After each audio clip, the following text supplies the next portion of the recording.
welcome back to King's Features Animal Training for Training Tip Tuesday. I'm Laura King, and I'm here to help you train your dogs and cats to be therapy animals and adventure pets. Today, we're going to cover something super important, how to greet someone else's pet. I know we're all pet lovers here, and if we see another dog out and about, or especially an adventure cat, it can be tempting to run right up to say hello to that adorable, fluffy little animal. But it's important to think about the proper way to greet those pets. It's a lesson that can make a world of difference in creating a positive and safe community for all of the people and pets around us. So how do you greet someone else's pet? First and foremost, don't. I know, you're probably like, Laura, that's crazy. You love pets, you love saying hi to pets, you have a therapy animal that says hi to everybody. Well, the best way to greet someone else's pet is actually not to greet them at all. Just admire them from a distance. Why? Not every pet wants to be approached, even if they seem or look friendly. By keeping your distance, you respect the dog's space and the handler's control of the situation. If you have a reactive dog or a terrified cat that you're working on socializing, you probably know how stressful it is when someone walks up trying to pet your pet. They're not ready for it. You just want them to be ignored. And yet this person is creating a stressful situation for you and your pet because they can't resist saying hi to your little cutie. And they are cute, but they're creating an issue that didn't need to happen in the first place. I can see a dog across the store and smile at them and be happy that the owner's there with your pet, getting them socialization and exercise without having to make them uncomfortable by approaching them. If you've ever been to Europe, you might notice this difference. Dogs are often better behaved in public because they're largely ignored by other people. There's more places for them to get out and about in general also, which does help. But people don't feel the need to greet and say hello to every dog they see. This allows the dogs to stay focused on their handler and relaxed instead of being constantly approached and potentially overwhelmed. And the same thing goes for the handler, right? They can stay focused and relaxed and not have to feel overwhelmed by having to advocate for their pet around pushy people that often don't listen. So admiring pets from afar is the number one best way to greet someone else's pet. You're not interacting with them. You're not saying, oh, hey, puppy, and getting all excited, pulling on leash, dragging their owner over to you. You're just going to smile at them and say to yourself, what a cool dog, right? Because you don't want to create an issue that doesn't need to happen. Ignoring that other dog or cat is probably going to make their life easier and their handler's life easier too. However, if you are invited over by the handler to interact with their pet, maybe they're a therapy animal in training, they're working on greetings, you still want to make sure you're following some steps. I'm going to go over them here and then demonstrate them for you with one of my pets so you can kind of see what we're talking about. First of all, if someone does say, hey, would you like to pet my dog? You're going to want to approach calmly from the side, moving slowly but steadily instead of running over and saying, yes, oh my goodness, I'm so excited, right? We want to just approach nice and calmly. Coming from the side is a lot less threatening than head on. Face to face is not an ideal interaction for dogs to dogs or people to dogs. Rapid spastic movements, screaming, and excitement can be startling to some dogs or get other dogs super revved up. So being calm and approaching instead of right at the dog walking over to its side can be a lot easier. Once you're close, you want to let the dog come to you. Same thing if we're talking about cats too. But most of the pets we see out and about are dogs these days, so we'll focus on dogs mostly during our video today. There's no need for you to stick your hand out for that dog to smell, because guess what? Dogs have an insanely good sense of smell. They could smell you from across the store. They can certainly smell you if you're approaching. Sticking that hand into their face really just can seem threatening and is more likely to make the dog uncomfortable, or if the dog is already uncomfortable, more likely to make them feel the need to nip or bite at you to say, hey, get the heck out of my face. So don't feel like you need to stick your hand out. Who knows where that came from, but it's not the best advice. Dogs can get plenty of information by sniffing you from a distance or sniffing your shoes or legs. There's a lot of smells there that are going to be a lot less threatening than getting right up in their face. If you've ever seen two dogs try to boss each other around, For example, Cora, if she wants to take a bone from Zuko, she's going to stand right in front of him, kind of arch over top of him and get in his space. So sticking your hand in another dog's face is a lot like that. Walking straight up to their face or grabbing their face instead of approaching from the side and giving them time to come to you, also pretty threatening. Some dogs are super social. Maybe they're a therapy animal in training and they're not going to react negatively to that, but we want to practice like it is a dog that may be uncomfortable so that we're ready when we do encounter those dogs that need a little bit more space and respect. And then if the dog doesn't want to approach you, don't take it personally and don't force it, right? If the owner says, yeah, he's going to try saying hi, but we're working on him being confident, he's a little nervous around men or different women or whatever it is, and the dog hangs back, that's okay. Respect the dog's comfort level and give them space. Forcing an interaction can make him feel anxious or threatened. If you hang out, you might be able to get that dog to come to you. Again, approaching from the side, maybe even squatting down sideways to the dog so that you're a little less threatening because you're not towering over top of them, can give them a chance to approach. But just hanging out and being calm is probably the easiest way.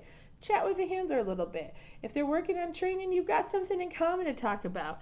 And just let that dog get comfortable with you instead of forcing an interaction with a nervous or uncomfortable dog.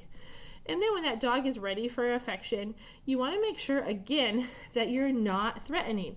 A lot of us, when we greet our own dogs, go right for their head, their face, their ears.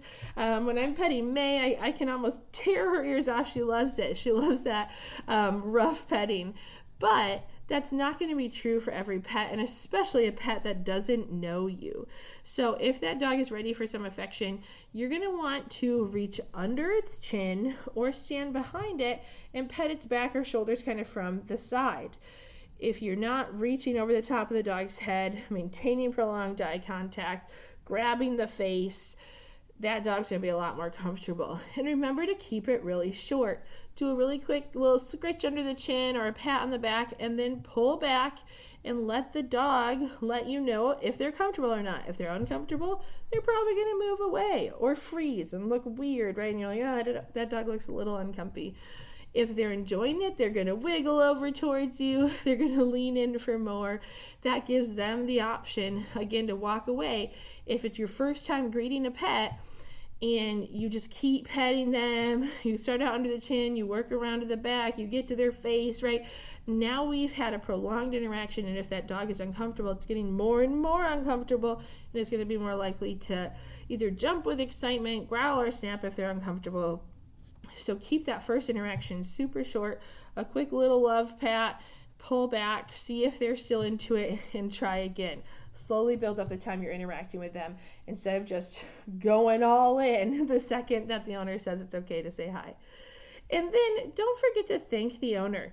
Again, we don't need to interact with every dog, and in general, we should just be admiring them from afar. But show respect and appreciation for them taking that risk to let their dog say hi to you, because letting people greet your dog is always a risk around public. People just don't know how to act appropriately around dogs and often set them up to fail. So it's always nice to thank the owner, tell them how well behaved their pet is, or how proud you are of them for training, or whatever it is.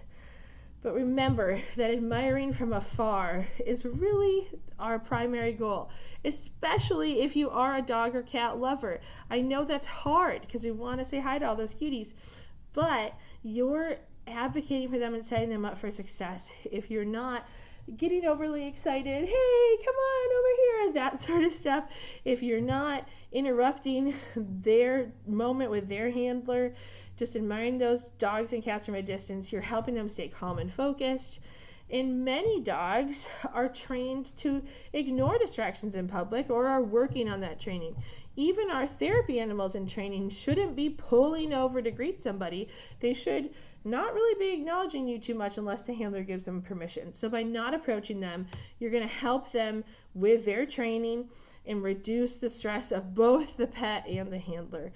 Also, we're setting that positive example for others, showing that respecting a dog or cat space is just as important as enjoying their company.